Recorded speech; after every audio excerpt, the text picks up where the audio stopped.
Balochistan liberation army BLA এই প্রদেশের অন্তত 12টি শহর ও জেলায় একযোগে এই সমন্বিত হামলা চালায়।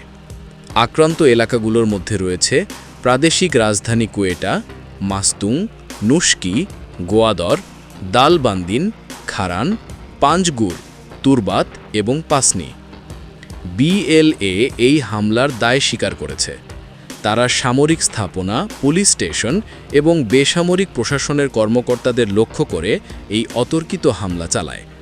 শুধুমাত্র কোয়েটাতেই পুলিশ স্টেশনে হামলায় অন্তত 8 জন পুলিশ সদস্য নিহত হন। কিছু রিপোর্ট অনুযায়ী পুরো প্রদেশ জুড়ে এই সহিংসতায় প্রায় 80 জন নিরাপত্তা কর্মী প্রাণ হারিয়েছেন। কিছু খবরে জানা গেছে যে বিদ্রোহীরা মাস্তুং শহর এবং সেখানকার পুলিশ স্টেশনের মতো কিছু এলাকার নিয়ন্ত্রণ সাময়িকভাবে নিজেদের হাতে নিয়ে নিয়েছিল। পাকিস্তানের সেনাবাহিনী এবং সরকার এই হামলার পেছনে ভারতের গোয়েন্দা সংস্থা এর সরাসরি সমর্থন রয়েছে বলে অভিযোগ করেছে।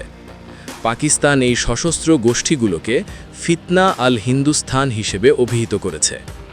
পাকিস্তান সেনাবাহিনী দাবি করেছে যে তাদের পাল্টা অভিযানে প্রায় 100 জন বিদ্রোহীকে হত্যা করা হয়েছে।